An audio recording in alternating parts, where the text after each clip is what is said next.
Bagyong Goring itinaas ni Pag-asa bilang super typhoon. Pero aking tropical cyclone sector at mga ibang weather agencies hindi kumbinsido at nananatiling nasa typhoon category 4 ito.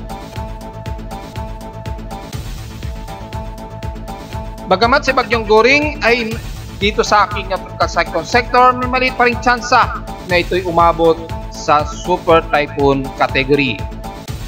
Metro Manila at ilang bahagi ng Calabarzon, hindi pa rin significant na dama ang significant impact mula kay Bagyong Goring. Salamat na lang sa Sierra Madre Mountains.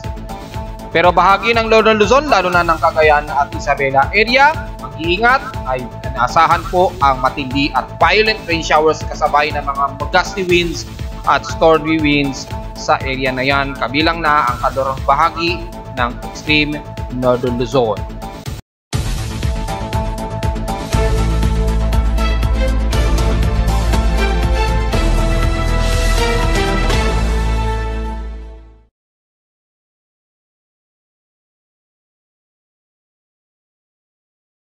Hello, good morning mga folks! Welcome po muli sa ating Daily Weather Bulletin at Analysis para sa araw ng Linggo, August 27, 2023. Ang oras natin boys from ngayong umaga ay alas 9:15 na ng umaga. Bagamat itinaas na ni Pag-asa bilang super typhoon itong si Goring o international name na Saula ay nanatiling hindi significant na mararamdaman natin yan sa Metro Manila at ilang bahagi ng Southern Luzon. Well, alam naman natin na lang ang pader ng Sierra Madre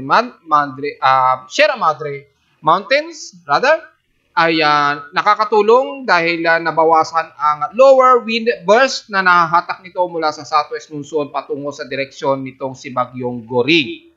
O sa aking tropical cyclone na maituturing pa rin nasa typhoon category pa rin ito. At makikita po na yung inflow ng mga pag-ulan ay hindi masyadong epekto. Bagamat ito lamang ay mas madalas ay southwest monsoon na umiiral sa may kanlurang bahagi ng Luzon, lalo na sa may bandang Zambales, kasama na sa atin sa Metro Manila at ilang bahagi ng Calabarzon. At yung significant impact ng outer rain band ni Bagyong Goring ay hindi masyado nakaka-apekto sa atin. Maliban lamang sa bahagi na ito ng extreme Northern Luzon sa may eastern part, lalo na sa bahagi ng Kasiguran Aurora papasok ng Palanan, at ibang bahagi ng areas ng Cagayan Valley. Dahil mas malapit sila sa range at yung pinaka second quadrant ng Bagyong Goring ay mas abot sa kanila, kaya mas nararamdaman nila ang gale forces at mataas na bugso ng hangin na may kasabay na pag-ulan. Ingat na lamang po talaga sa area na yan, lalo na sa Kasiguran at Palanan, Isabela, na mas focus ng pinakamalapit na central eye wall ni Goring. At sa ating current conditions, overcast, gloomy at windy dito sa amin sa Caloocan, nasaan sa iba't bahagi ng Metro Manila yan, Ang mga localized thunderstorms, according sa aking lightning detection system, mas makikita ngayon, base dito sa aking lightning detection system sa Caloocan West, ay nadedetect at least within 2 hours, nasa 47 lightning strikes ito mula sa 122 lightning strike kaninang maga. At makikita ay naka-apekto ngayon sa bahagi ng Cagayan area, lalo na sa may bandang Santa Ana, Apari at ilang bahagi ng Bagao. At sa may bandang Isabela, so far may mga ilang lightning strikes ay nakikitaan, lalo na sa babayin o sa paligid ng pinaka-outer circulation ni Bagyong Goring. O kay Pag-asa na itinuring na nilang super typhoon, pero sa aking tropical cyclone sector ay nanatili pa rin sa typhoon category nga. Sa lowest temperature na itala na aking weather station ngayong umaga, kaninang madaling araw ito, eksakto ng hating gabi, 12:05 AM, na pinakamababang na itala na nasa 27.3 degrees Celsius na ito. Kahapon na pagtala kami ng katamtaman, medyo maalisangan pa rin pero comfortable na maituturing. Kahapon ito ng 11:03 AM na nasa highest na 31.9 degrees Celsius.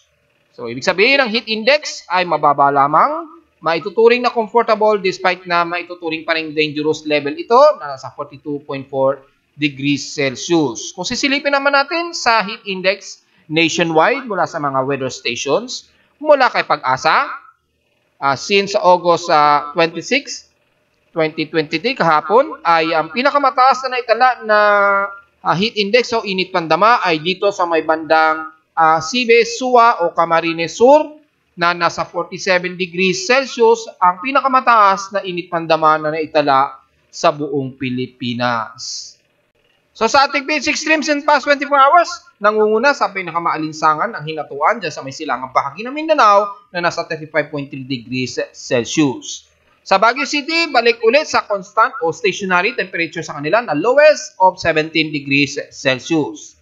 At sa pinakamataas na inulan, so far, ang Apari, dyan sa extreme northern Luzon, ay nakapagtala ng 189 mm ang total rainfall sa kanila.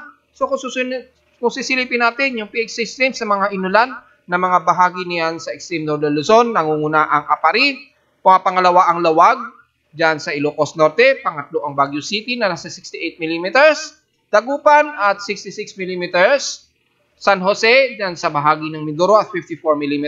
Ito ay epekto ng southwest monsoon at enhance sa bagat. At sa bahagi naman sa Mindanao, sa may eastern ng Mindanao, nasa hinatuan, despite na mataas ang temperatura sa kanila, ay nasa 48 mm ang total rainfall sa kanila. So, ibig sabihin lamang mula kahapon, umabot sa 189 mm ang nangungunang pinakamataas sa Apari. So, sa ating outside humidity, folks, ay nasa 82% po ang humidity dito sa Caloocan City. So, inasahan sa buong Metro Manila. At bumababa ito ng 3% since last hour. At ang ating atmospheric pressure, nadedetect na po kasi ang presence ni bagyong Goring dito sa amin sa Caloocan City, kaya nasa 1,004 hectopascals na po ito. Ibig sabihin, detected na po ang presence ni bagyong Goring within 500 meters mula dito sa amin sa Caloocan City. So very close na po talaga siya. At steady ito since last hour. Sa tide and low tide ay may 5 hours and 44 minutes to low tide. So kasalukuyan pong high tide sa Manila Bay. Bagamat magandang mag-harvest ngayon, pero ingat na lamang dahil medyo maalon po ang karagatan ng Manila Bay dyan. At watch out dahil nakamasid po lahat at tingin ko ay nandyan yata nakaparada muna ang mga barkong pagdigma ng Australia, Japan, lalo na yung GMS Izumo ata yun, yung aircraft carrier ng Japan. May kasama siyang assistant na destroyer, yung GMS Izumo. At yung USS America yata ay nandyan din yata sa Manila Bay area na nakaparada ngayon. So sa mga harvesters natin, iwasan mo natin lumapit sa mga areas na yan dahil very high risk protected po ang mga barkong pandigma dyan sa Manila Bay na nakaparada ngayon. At so far, may 5 hours and 44 minutes po tayo to low tide. So kasalukuyan nga pong high tide dyan sa area na yan. Ingat na lamang dahil medyo maalon ang inaasahan.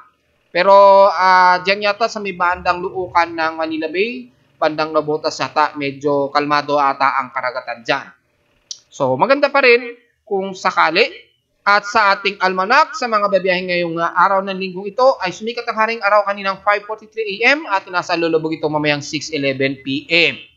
At ang ating buwan na nasa 79% illuminated na po, na hanggang ngayon ay malabo po pa rin masipatan ng maganda ang ating buwan. Gusto ko sanang kunan ito gamit ang aking teleskopyo pero napakalabo talaga dahil mostly cloudy pa talaga ang aming lugar dito sa amin sa Caloocan. So hindi maganda talaga mag-stargazing dito sa amin dahil talagang maulap simula pa ng nakaraang 2 linggo. So sisikat po ang buwan mamayang hapon 2:53 PM at inaasahan naman itong lulubog kinabukasan na ng madaling araw 2:18 PM. At sa ating local weather outlook para ngayong linggo hanggang bukas na po ito na Lunes, inaasahan po maulap po ang magdamag natin maghapon sa buong NCR at may mga inaasahang localized thunderstorms daw. 100% chance ang asahan natin pag-ulan dahil unti-unting makakaramdam tayo ng bugso at may mga ilang drizzle to moderate rain showers unti-unti habang mas lumalapit ng ilang kilometro pa itong si Bagyong Goring dito sa range ng NCR. So unti-unti mararamdaman na natin yan ngayon sigurong maghapon. Pero yung significant na high impact na kagaya ng nangyari kay dating Bagyong Egay ay hindi po Sa ngayon, aabot sa ganoong senaryo dahil nga po yung posisyon ni Goring ay sumasadsad sa kabundukan ng Sierra Madre at nakatulungan ng husto ang bundok ng Sierra Madre na humarang yung lower wind burst na nai-inflow o nahahatak sa inflow nito. Yung upper wind burst po ang mas nahahatak ni Goring pero yung lower wind burst kung saan kasama ang lower leylands, kasama ang Metro Manila at Central Luzon, kaya hindi natin masyado ramdam yung bugso ng inflow nito patungo kay Bagyong Goring. Pero kung nasa Himpapawid kayo, kung mga around 1,500 meters, kung titingnan ninyo dito sa akin weather website sa cloud level, kung mga nasa around lagpas 900 meters kayo, mararamdaman nyo dyan yung pinakamalakas na bugso ng hangin sa Himpapawid. Pero pag below 900 meters pababa o 600 meters pababa, ay hindi natin mararamdaman dito sa NCR yung bugso niyan. Pero pag above 900 meters to 1,200 meters o 1.2 kilometer ang position ninyo kung tayo halimbawa ay nasa 1.2 kilometer yung position natin, diyan natin ramdam yung significant na malakas na impact ng bugso ng hangin patungo kay Goring. Pero dahil sa tulong ng Sierra Madre, hindi natin ramdam ito mga below 900 meters pababa o around 600 meters pababa dito sa lowlands natin sa NCR. So maraming salamat na lamang sa Sierra Madre na katulong ito ng gusto. Kaya ito ay magsisilbing aral lalo na sa mga gustong sirain ang ating Sierra Madre. Dahil makikita po sa cloud level natin at yung elevation natin sa NCR Central Luzon parte, bandang Bulacan hanggang sa may bandang Nueva Ecija ay yung inflow po ng hangin ay nakatulong ng husto dito sa pag-inflow patungo kay Bagyong Goring at hindi naging significant na malakas ang paghigop niya sa lowlands natin below 600 o below 900 meter range mula sa lupa o sea level hanggang sa around 600 to 900 meters. Medyo hindi masyadong malakas dahil nga po humarang yung pader ng Sierra Madre. So maraming salamat na lamang sa ating kabundukan dyan sa Sierra Madre. Pero dito sa after pagtawid ng Sierra Madre, mas damanan nila o mas mararamdaman nyo na yung bugso o sungit nitong inflow ni Bagyong Goring. At alam niyan ng mga taga Isabela at ng taga Palanan Isabela area o Kasiguran Aurora. Diyan, ramdam nila yan. Then after yan ng tumawid ng bundok ng Sierra Madre, nasa baybayin na yan ng karagatan which is mas malakas yung mararamdaman nila kesa dito sa atin sa kabila ng bundok ng Sierra Madre kasama ang NCR. At yun nga po, at sa ating local weather outlook, babalikan natin, ay inasahan na magiging maulap po maghapon hanggang bukas po yan. Bukod sa mataas ang chance ng ulan, may mga localized thunderstorms, at ang ating 2-day weather temperature forecast po mula ngayong araw hanggang bukas ay naglalaro sa 29 to 31 degrees Celsius at ang lowest temperature ay nasa 26 degrees Celsius. However, sa ating local weather advisory, mula sa Data PC Pag-asa, naitala nila ito kaninang 3 o'clock AM pero ibinalita nila ito 4 o'clock AM. Namataan nila ang sentro ng mata ni Super Typhoon Goring ayon kay Pag-asa ay namataan sa layong nasa vicinity o nasa coastal waters na ng Palanan Isabela. So nasa maximum sustained winds ito na 185 kilometers nga. Malapit sa gitna at ang bugsong umaabot ng 230 kilometers per hour. Kumikilos ito pa southwestward ng napakabagal pa rin sa bilis ng around mga 9 kilometer o below ang bilis ng kilos pa rin itong si Goring. However, dahil kay Pag-asa lamang nila itinaas ang Super Typhoon and the rest ng mga weather agencies maging sa aking tropical cyclone sector ay nananatiling nasa typhoon category. At dahil hindi na po ito accurate, i-update na natin mamayang konti yung pinaka-latest na position ni Goring at current wind speed nito. Diretso agad tayo sa ating ginagamit na high definition satellite imagery o ng ating satellite imagery direkta mula sa satellite na Himawari 8. Makikita po nasa coastal waters nga ito ng Palanan Isabela. Kasalukuyan po mga 9:15 AM.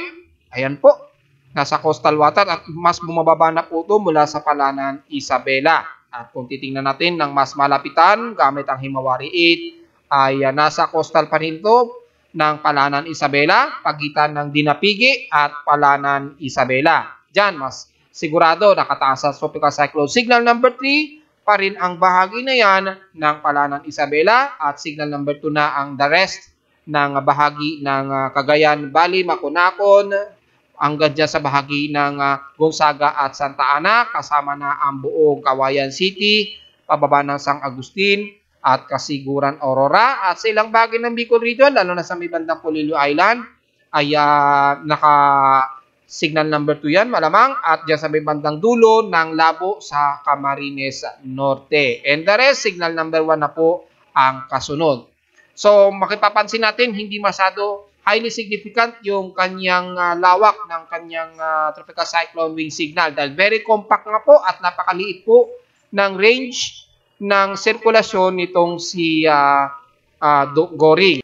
Dahil yung largest diameter gale wind nito ay nasa around 560 km lamang ang lawak ng diametro ni Bagyong Goring at yung pinaka-radius niya ay nasa around 280 kilometers ang pinaka-half radius ng diametro ni Goring. So mapapansin nyo, napakaliit po ng diametro nitong si Goring. Kaya hindi masyado malaki yung lawak na nagiging epekto nito sa bansa, lalo na sa bahagi ng extreme northern Luzon.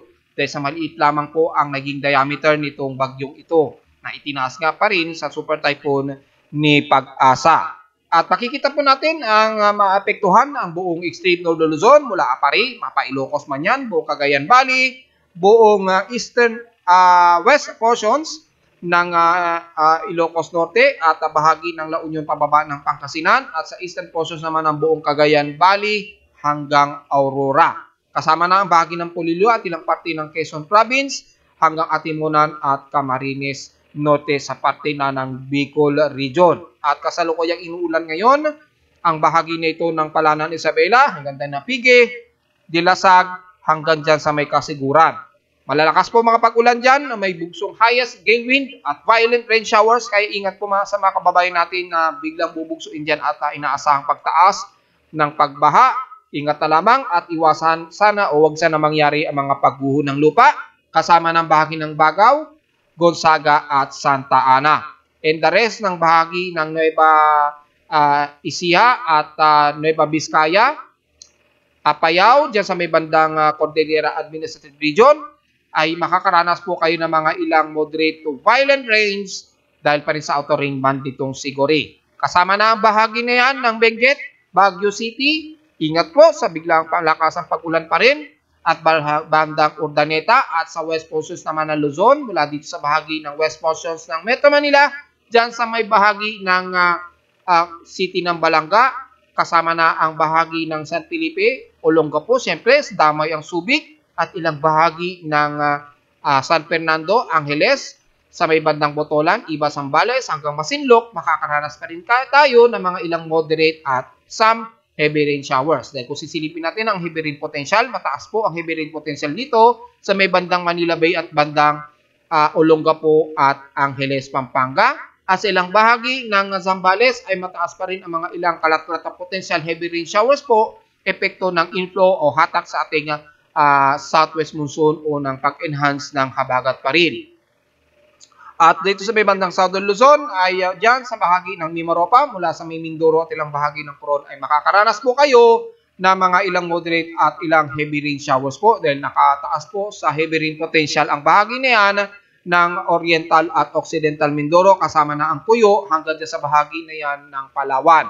Kaya kung sisilipin natin ang Himawari 8 ulit ay nakakaranas sa mga kalat-kalat na pag-ulan na may pagkilat at pagkulog ang buong bahagi ng Central Luzon hanggang Angeles, San Fernando, Pampanga at ilang bahagi ng Bulacan mula dyan sa may bandang Baliwag. Papasok na po yan ng Pandi, San Jose hanggang dyan sa may Valenzuela at magiging maulap naman unti-unti sa bahagi nito ng Caloocan hanggang sa bahagi ng Quezon City at Makati. Magiging mostly cloudy po at may mga inaasahan pa ring isolated rain showers ang inaasahan sa ilang bahagi ng Metro Manila. Although mas nangunguna ang medyo katamtaman lamang at may mga pagbugso pa rin na mararanasan na hangin sa ilang bahagi ng Metro Manila. At mula sa may Calabarzon ay mula dyan sa may magandang Tagaytay hanggang sa may magandang Maragondon, Magallanes, Nasugbu, Batangas, hanggang Balayan at Calatagan, makakaranas po ng mga ilang moderate and some heavy rain showers pa rin ang biglang susulpot na aabutan ng ilang portions ng heavy rain potential. So ingat na lamang sa biglang malakas ang pag-ulan. At dito sa bahagi ng Kalamba at papasok po ng Lipa ay magiging maulap din ang lagay ng himpapawid dyan. At makakaasa kayo may mga ilang isolated rain showers. Papasok ito ng bandang Tayabas, Magbilao at Atimunan, Quezon Province na po. Magiging katamtaman po at magiging mostly cloudy din ng iiral at mga ilang isolated and scattered rain showers po ang maghapon. Probably mga dynamic range po ito ng mga pag-ulan kasama ang Metro Manila dahil yung inflow range ng hatak sa habagat ay very crucial na po dahil nga po napakalapit na po di Bagyong Goring. At sa bahagi nga po ng Bicol Region, magiging katamtaman at magiging mostly cloudy din ng iiral mula sa Camarines Norte. Pababa na po yan ng Camarines Sur. So, inaasahan mga scattered rain showers din po na may mga pagkilat at pagkulog.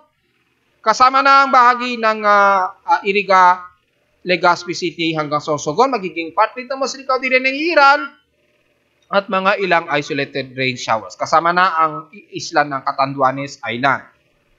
At ilang bahagi ng Southern Luzon mula sa Marinduque at Romblon at Masbate, magiging maulap din po lagi ng panahon. So isolated din dahil sa epekto ng ating southwest monsoon o nag-i-enhance sa southwest monsoon na sinabayan na ng monsoon trap dito sa bahagi ng west portions ng Visayas. So ang bahagi ng Southern Luzon hanggang Visayas area makakaranas po lalo na sa west portions ng Visayas mula Panay Island hanggang Negros Region. Makakaranas po kayo ng mga ilang kalat-kalat na pag-ulan dyan. Typically, mga ilang light to moderate and some heavy rain showers. Especially dyan sa bahagi ng Bayawan, Dumaguete, hanggang Siquijor po yan. At sa bahagi naman ng Panay Island, dyan sa may San Joaquin at San Jose de Buenavista, kasama na ang ilang bahagi ng Iloilo City at Guimaras. So, ingat po sa biglaang pagbaha. At wag naman sana mangyari ang pagguho ng lupa. Halos dynamic din ang maghapon na magiging maulan sa bahagi ng west portions ng Visayas.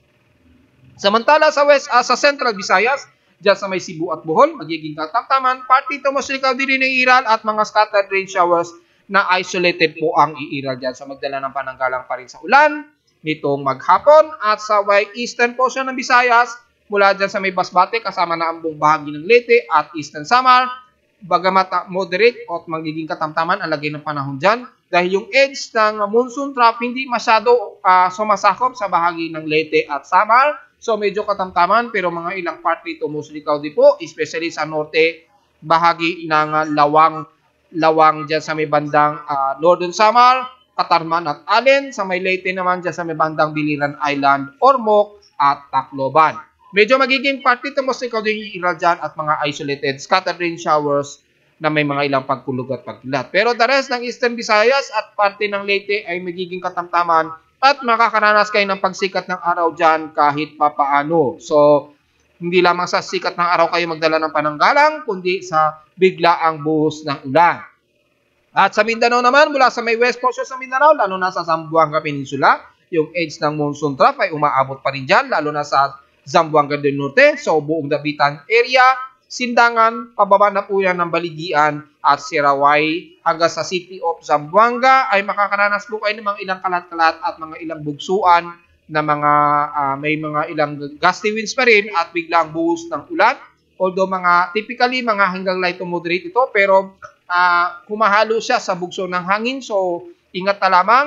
At iwasan na lamang masyadong dumirekta rito dahil posibleng makapanira ito ng mga ilang light materials dahil biglang may bugso po ng hangin. Medyo malakas po yung jet stream dito sa parte na ito ng bandang western portions ng Mindanao. At mga isolated rain showers pero papasok ng Oroquieta City hanggang Osamis hanggang Pagatian sa Zamboanga del Sur. Medyo makakaranas sa mga ilang parte dito mostly cloudy. At kalat-kalat na mga pag-ulan lamang ang iiral maghapon. So probably typically mga light to moderate showers lamang ang mas madalas na iiral at pagpapasok ng BARRM at South Sadian areas mula sa Cotabato, pababa ng General Santos City. Magiging katamtaman po ang lagay ng panahon dyan sa inyo.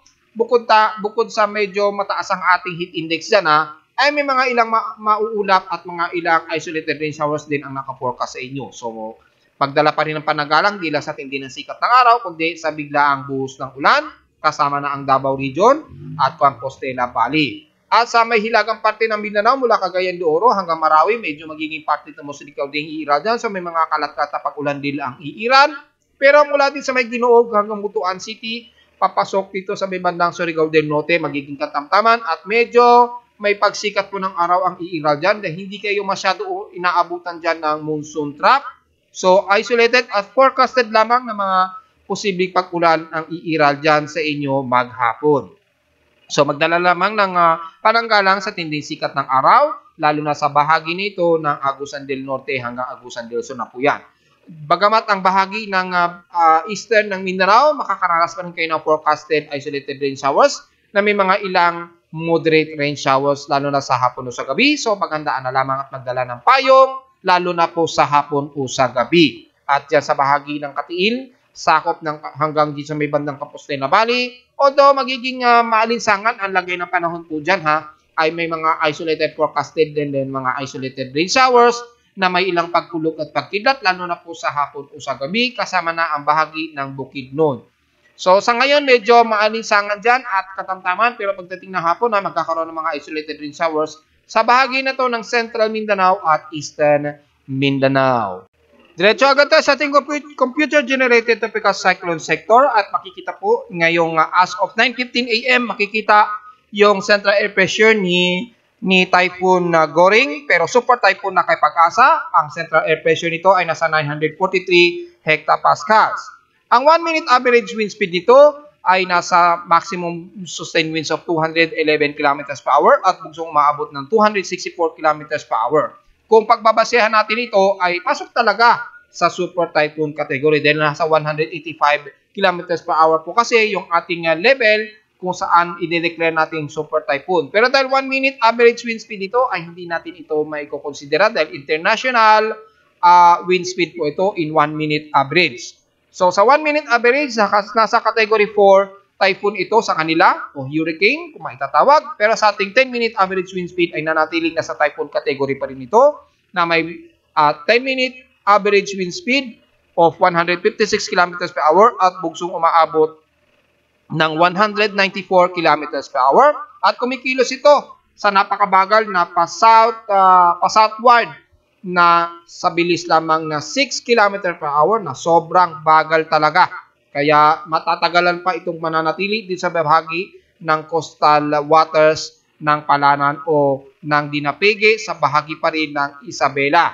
So sa mga kababayan natin dyan ay ingat na lamang po at mag-shelter muna kayo sa mga evacuation centers kung maaari lamang.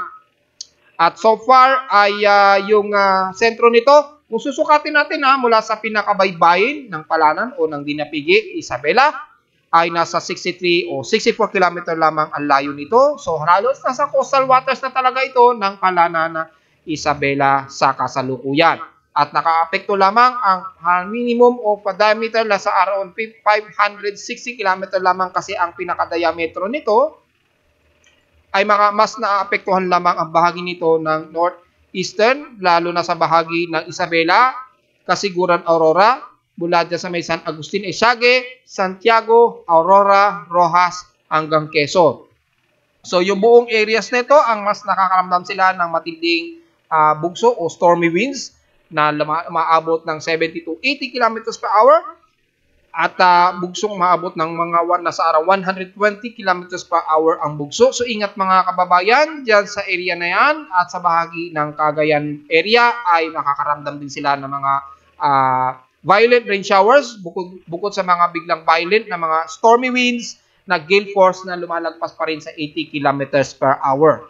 Kasama na ang bahagi na yan sa may northeastern Luzon, sa extreme northwestern Luzon.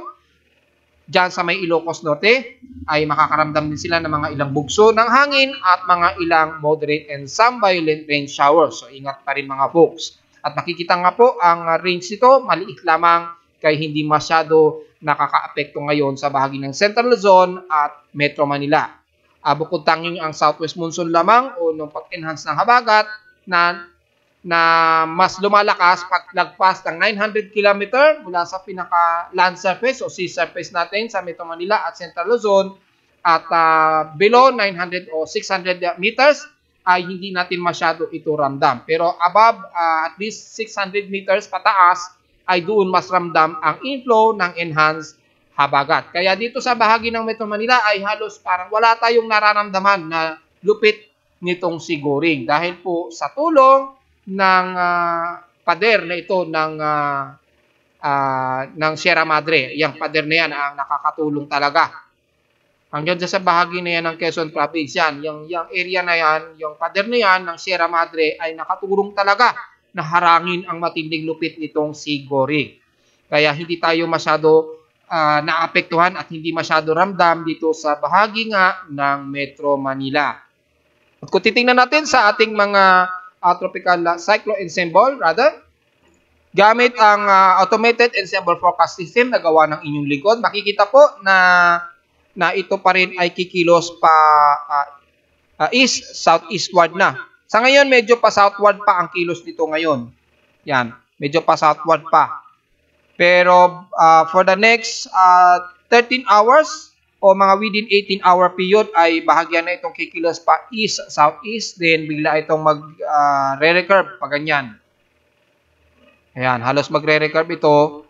And then sa loob ng around 60-hour period, ito ay magsisimula ng kikilos pa north-westward o west-northwestward.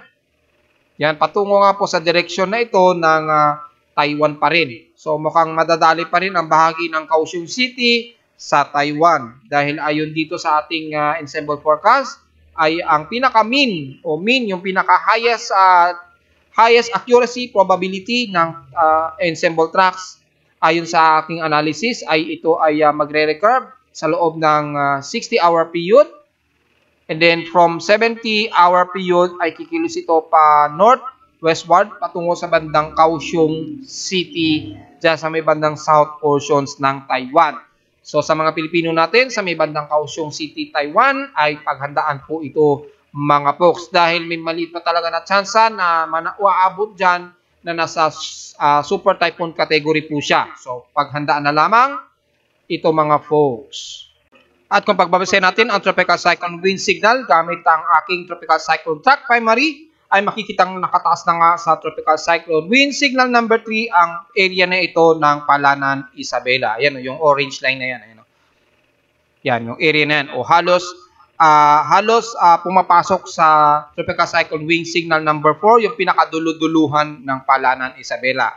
Pero generally, ay sa aking analysis, sa ngayon ay hanggang signal number 3 pa lamang ito ang pinaka-maximum na pwede ko maibigay sa tropical cyclone wind signal sa area nito ng Palanan, Isabela. At the rest, tropical cyclone wind signal number 2 na lamang ang area na ito ng Santa Ana, Cagayan hanggang sa may bandang Gonzaga, Bagao, kasama na ilang bahagi niya ng bandang east portions ng Ilagan at yan sa bahagi ng Bagao nga, nabanggit ko na nga po, at Maconacon area at San Mariano. So bahagi na yan, mga nakasignal number 2 na po yung area na yan hanggang sa parte ng Kasiguran Aurora. Pero mula Kasiguran Aurora, portions ito, and the rest ay signal number 1 na ito. So hindi masyado malawak ang nagiging epekto na itong si Typhoon Goring o Super Typhoon Goring kay Pag-asa. As per Pag-asa po yan, sa official na inilabas si Pag-asa, ay makikitang maliit lamang ang range na magiging epekto ng bagyong ito. Hindi masyado naka-apekto sa buong Central Luzon hanggang din sa may bandang kalurang bahagi ng Angeles City at Zambales. Siyempre, kasama ang Metro Manila. Hindi masyado. So, swertihan na lamang talaga dahil nakatulong din ang Sierra Madre sa pag-minimize ng range ng outer ring band effect nitong si Goring sa bahagi nito ng Central Luzon kasama ang Metro Manila. Samantala, yung ating binamatayan na low pressure area na si 93W ay makikita natin nagkakaroon ng significant enhancement ayon dito sa ating ginagamit na global spectral model. At mukhang medyo lilis na ito ng ating PAR o ng ating Philippine Area of Responsibility. So kung magtutuloy-tuloy ito hanggang katapusan ng Agosto, at sa unang araw ng linggo ng Setyembre. Kung hindi man ito didikit sa border ng PAR ay magiging good news po yan sa atin, na ibig sabihin lamang ito ay walang significant na papasok ito ng ating Philippine Area of Responsibility. Pero manatili nating tututukan ito dahil anumang oras maaring magbago ang trajectory ni 93W. So maaari pa rin siyang pumasok ng ating PAR anumang araw. Pero sa ngayon, dito sa ating global spectral model, wala itong nakikitang significant na mukhang didikit man lang sa ating PAR. At kung sisilipin natin ang mean sea level pressure ni 93W, makikita po na magtataas ito into tropical storm hanggang severe tropical storm. Ayan, nakikita hanggang 994 hectopascals yung pinaka-lowest na atmospheric pressure niya. So, maaaring may tsansa pa o 50-50 na tsansa na umabot pa sa typhoon category itong si 93W. However, sa ngayon, sa aking analysis, hanggang severe tropical storm muna ang nakikita kong ang maximum wind speed nito sa ngayon. Ayon sa kanyang mean sea level pressure nakikita ko. Pero kung titingnan natin yung galaw niya, ay bahagyang pa-northward po ang kilos nito at walang significant na ito ay lalapit sa pinaka-border ng PAR. So sana tuloy-tuloy na yan, hindi tatama o hindi man lang umapak sa pinaka-border ng ating PAR para hindi natin siya matatawag na local name na Bagyong Hana. So kung sakali man ay hindi natin matatawag na Bagyong Hana, sa susunod na low pressure area na mabubuo, ang pwede nating ilipat yung pangalang Bagyong Hana at hindi na kay 93W. So manatili natin tututukan nito dahil hanggang sa unang linggo ng September ay manatili pa nito sa may bandang elevation ng ating PAR by September 1 hanggang September 3, 2023 po. So, obserbahan pa rin natin yan mga folks. And so far, maliban kay 93W ay wala naman tayo nakikita na significant na may pamumuo.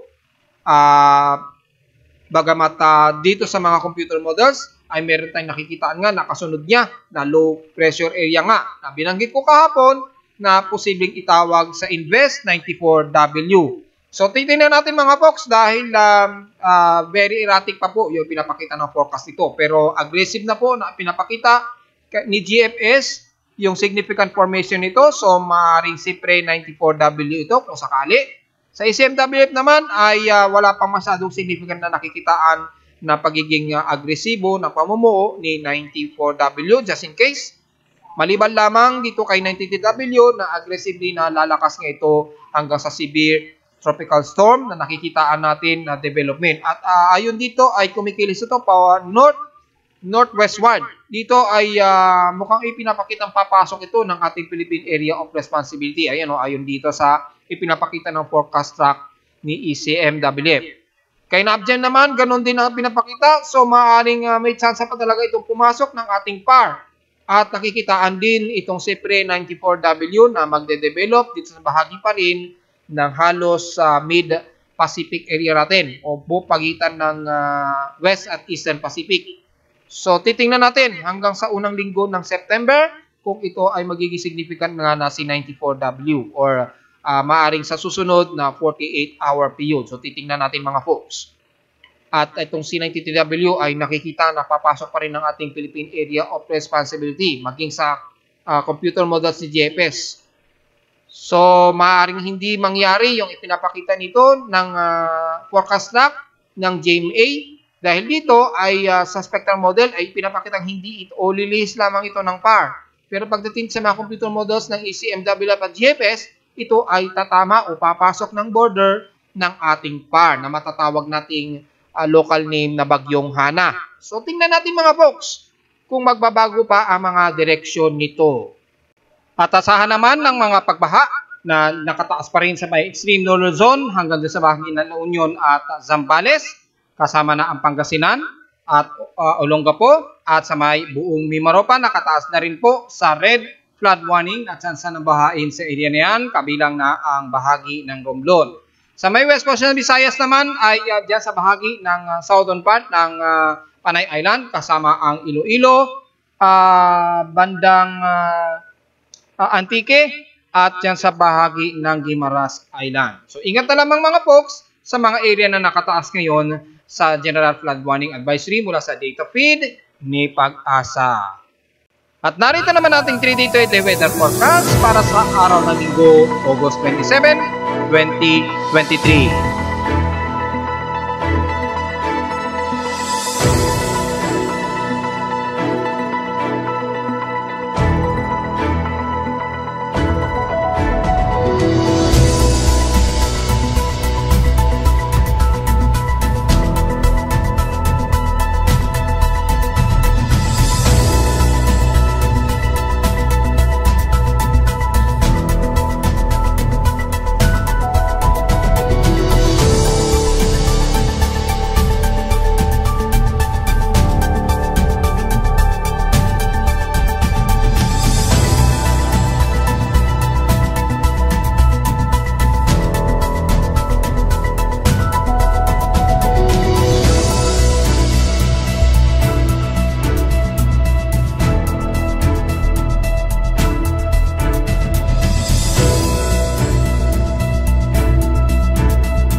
At hanggang dito na lang po ating daily weather bulletin at analysis para sa araw ng Linggo, August 27, 2023. Huwag po kalimutan na mag-like, share, and subscribe po sa ating YouTube channel at visit lamang anytime sa aking website na www.pimuweather.com, lalo na sa lagay ng galaw nitong si Typhoon Goring o Super Typhoon Goring ayon kay Pag-asa, at sa mga uulanin sa kalurang bahagi ng Luzon, especially sa bahagi ng Calabarzon, at posibleng madamay ang Metro Manila lating bahagi ng Zambales, at mga pagkidlat lalo na sa extreme North Luzon sa mga real-time na nakikita natin sa ating mga aparato at sa real-time ng status sa Caloocan City at bilang bahagi ng Metro Manila at sa mga ibang data feeds mula sa iba't ibang weather agencies. Maraming salamat po mga folks at magandang araw po sa ating lahat.